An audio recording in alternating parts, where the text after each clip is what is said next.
always come with a lot of goodies, a lot of projections, and a lot of plan to ensure that that particular year becomes a year of blessings and a year that you will say, yes, I'm determined to do this or that, for individuals, for families, and for organizations. My name is Omololu Rosanwo, and today on Talk Point, we'll be looking at projection into the new year, year 2025. I have a guest in the studio, Yinka Aderibigbe. Nice to have you on Talk Point. Yes, nice being here once again, Rosanwo. It's nice being back on the Talk Point. And I wish the program, as well as Lagosians, a very big year ahead of us. Yes, yeah, thank you so much. We also wish our guests a very, very wonderful new year. Let's kick off, Yinka, with projections for 2025. The Nigerian budget, as presented by President Bola Ahmed Tinubu to the joint session of the National Assembly on December 18, is about 49.7 trillion. And there are various areas, sectoral allocations given to various areas. Let's start first with the budget of 49.7 trillion. Your expectations? It's by far the biggest in terms of naira size. But of course, you would have heard by December last year, some economists have come to really look at the size of the budget in terms of dollars. And they come to the conclusion that it's actually shrinking, that it's not that big when you convert to the dollars. It's just about $20 billion. And it's far lower than what we had in 2024, which is about $27 billion. So in terms of what it could achieve, you begin then to see that inflation might be a big impact negatively because the cost of things is actually off the roof right now. And government needs to pay particular attention on that area because this is the only year left for government to have meaningful impact on governance. By middle of this year, going to the tail end of it, going to the third and fourth quarter, we'll have swung into politics all over again. So government needs to double down on bringing down the double-digit inflation. They also need to, of course, the president has assured that from 34% that it is now, it's going to come down to about 15% inflation. Well, we pray that happens. Of course, we are seeing that there are indications that it could happen because the cost of fuel is practically coming down. We want to see it come down further because that is how it will actually trickle down. Because the overhang, as bloated as our economy is, to 35 billion people, we relied almost exclusively on road mode. So that will impact on transportation, whether for passenger or logistics. You mean to 39 million people, not 39 million, not billion. Yeah, not billion. Yeah. In population. In population. So that will actually impact on logistics. It will impact on passenger businesses, and so it will have domineering effect on the economy. And so those are the things. But if the government can work on the refineries, if it can ensure that the impact of the naira for petrol is actually a regime in place and is sustained much into the year, of course we will have that impact. Then we'll begin to see every other thing cascade down, and the impact and the influence and the projections of government for this year would then become realizable. There are a whole lot of economic pundits that will say, okay, the economy, yes, as the president said, is responding to economic stimulus. Some would say, no, it is not responding because things have actually gone up because of the high cost of fuel, which is a factor to us having a whole lot of food items and things like that. But looking at that, you mentioned the refineries. So I'd like us to talk about that too briefly. Now we have the Warri refinery, which has started production. We have the Port Harcourt refinery, which has started production. Some are expected to also produce PMS, but they have started producing other products. And we also have Kaduna refinery that will soon be coming on stream. Now, if you look at some of these things, are they likely to tell on or to reduce the naira, the pressure on the naira, or increase naira appreciation and decrease dollar influence? Oh yes, and it's already happening. It's already happening. For the first time in the last 15 years, you don't see queues on the eve of a year as we used to. A lot of people, a lot of us, spend our New Year Eve at petrol stations. In fact, many shout the Happy New Year at filling stations. Years back, right? Years back. But all of that has disappeared, From the old little refineries we used to have, 60,000 barrels, 120,000 barrels, and all of that. Nigeria now houses the biggest refinery in the world with over 650, right? 650 million barrels per day. That's the biggest anywhere in the world. So we now have 5, and it definitely will have impact. Definitely will have impact. And that's why we will urge the federal government to continue to sustain the promotion and the support for the downstream that is currently on, and especially even for the IPMA, as they are currently being encouraged to be, major player, as in now reticulating it to the end users. That will affect the presence of the commodity across the country, and it will bring down the cost of transportation, will bring down cost of logistics, and then we'll begin to see the impact on the economy. Those who need it, even for businesses, will have it available and all of that. So what we need is for the product to wet the system, and if it can be done, and I believe by the first quarter of this year, we should be off that hook completely. Everything should be seamless.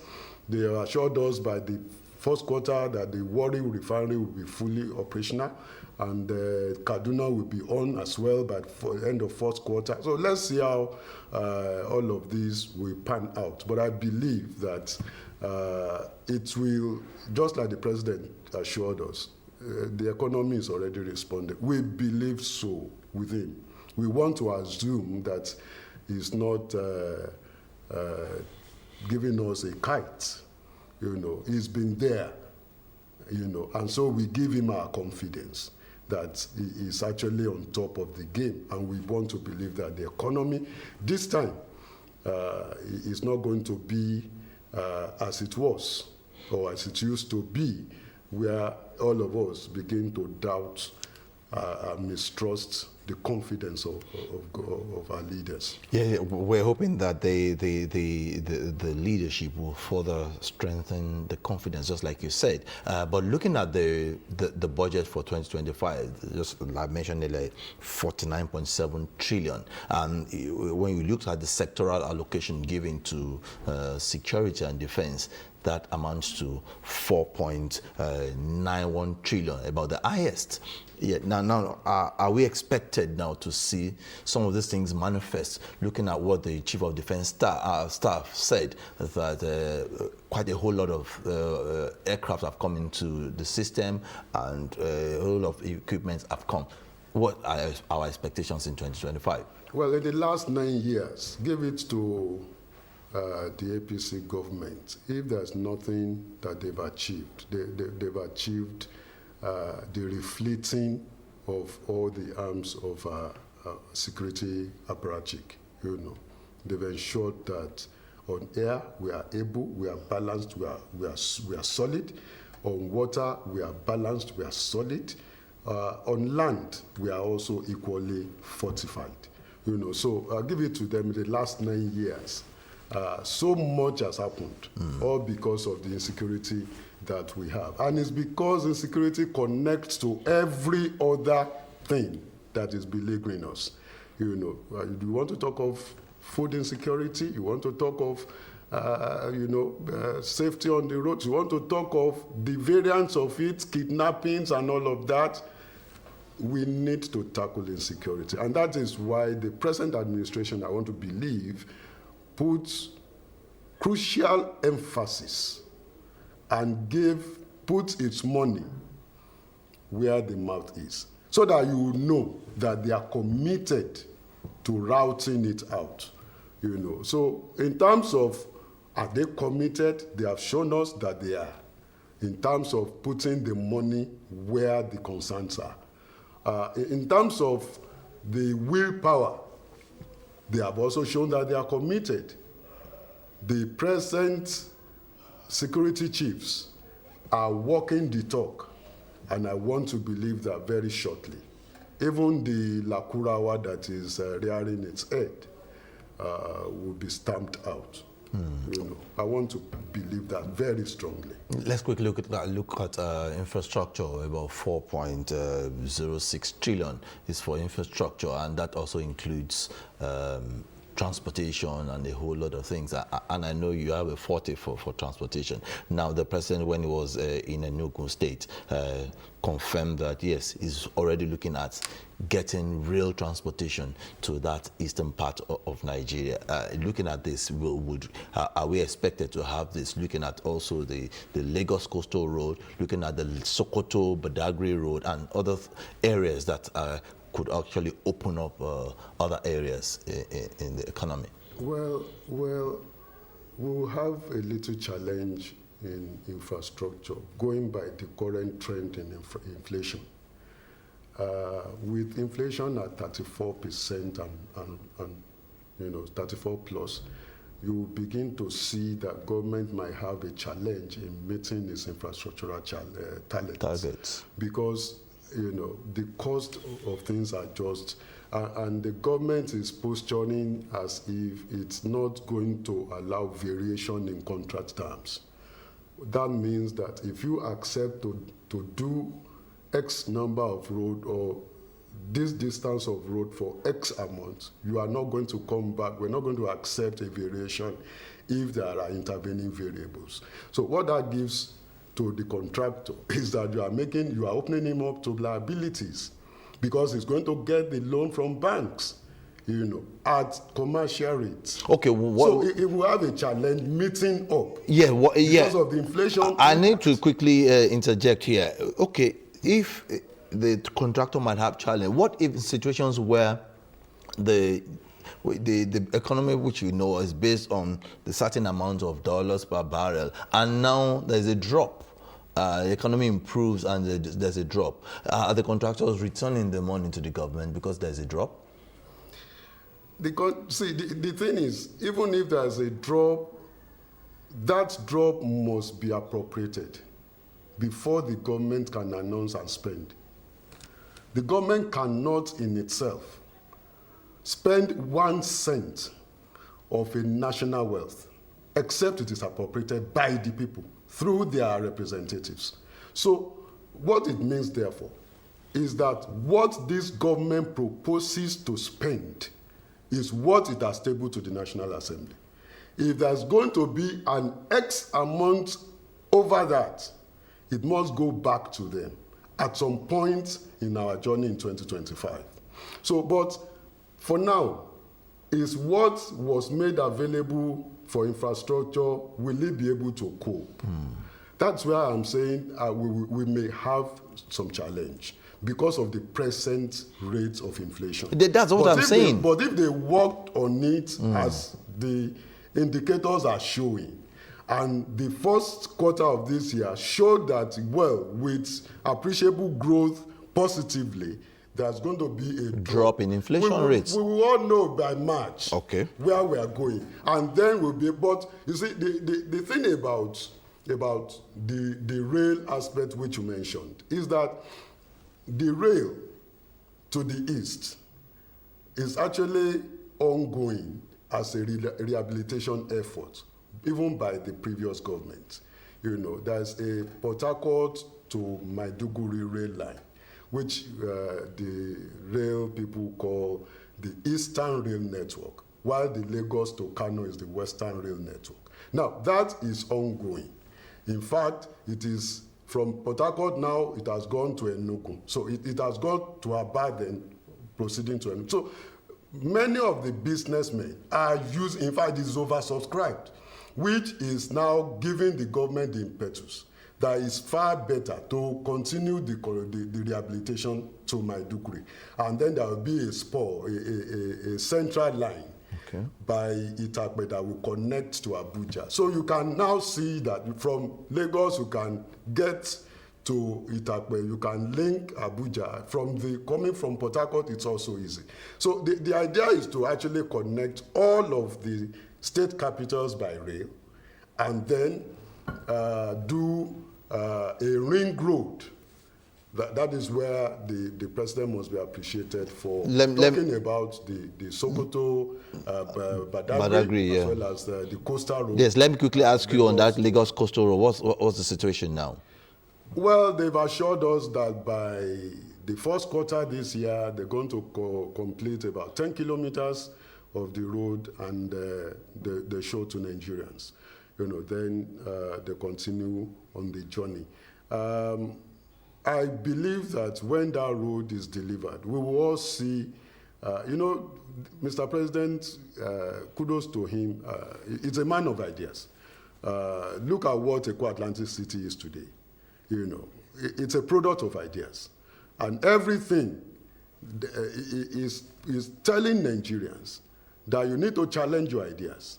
You know, you need to think big, because that is where you prove the divine hand in your affairs. And I think that speaks to a political will too, to be able to achieve so many things. Yeah, let's quickly go to education, 3.52 trillion naira. Yeah. What impact can it have on our educational system? Well, I think even though the educationists, the lecturers will still pick one or two holes on that, I want to believe that it's an ambitious one for the government. It's about the largest so far. And it also speaks to the government, this present administration, seeing education as an investment sector and not a liability. You know, there's no amount of money you sink into education that is not an investment into the nation's future. Because the more of the youths are able to recover, the more of the youths are able to bring back from the dunghill, the more of them you're able to give a better future, a brighter hope, the better for your country. You know, so it's not a liability. In fact, we should spend more because we're going to get it on the long run. Look at even Lagos when Baba was here, and all the color-coded rail lines, but 2 of them are on already. You know, but when it was starting, we were laughing and saying, "We did Lagos here," but that's the audacity of dreams. You know, so when you have a visionary, it clearly separates so many things. It clearly shows that you don't need to spend all your years on the mountains. You will waste it if you come down the mountain and you are without any compass. Okay, let's quickly look at, as we round up, let's look at health, which has 2.48 trillion. Health is wealth. How can we reduce capital flights abroad and retain those monies here for healthcare facilities? In terms of health, I would have, on a personal note, I would have expected that we spend more on health as well, just as we are doing on education. The fact, like you said, health is wealth. And we can't discountenance the fact that we need to retain our people. Our people are going out because of the wage imbalance, you know. And then if you're able to put more money for them, you are likely going to get their confidence. We also need to have more training centers, you know, medical areas. We need to have, well, we are having more universities now. We need to have more specialized universities. We need to ensure that they are well equipped. This thing is not cheap. A day or two ago, China just announced to the world that another variant of COVID is already on air. You know, so we need to provide and protect the citizens from, you know, the invasion of all of these unforeseen, what do you call it now? Outbreak of virus. Yes, outbreaks of virus, because another strain is coming out. Another strain, yes. Yes, but that's actually a word I'm looking for. But all of that, you know, we need to, and all of that goes into research, goes into development, which I believe the the National Council of Disease Control is also on top of. So I believe that despite what they have, there is also an opportunity for even supplemental budget if there's need for it. Yes, I want to thank you so much, Yinka Aderibigbe, for trying to put together your thoughts on the future projection of Nigeria in 2025. The time is not really on our side, and we cannot take everything. I know there's still going to be opportunity for you to still come on board so that we can further discuss this. I want to thank you so much for being part of Talk Point again. Thank you very much. It's nice being here once again. Yes, on that note, we've come to the end of Talk Point again. 767 and 112 still remain the line, so let's call. In times of emergency, stay out of trouble, ensure you do that what is right. And of course, you should also project very well, be a part of progress for Nigeria and indeed Lagos State. I am Omololu, signing out.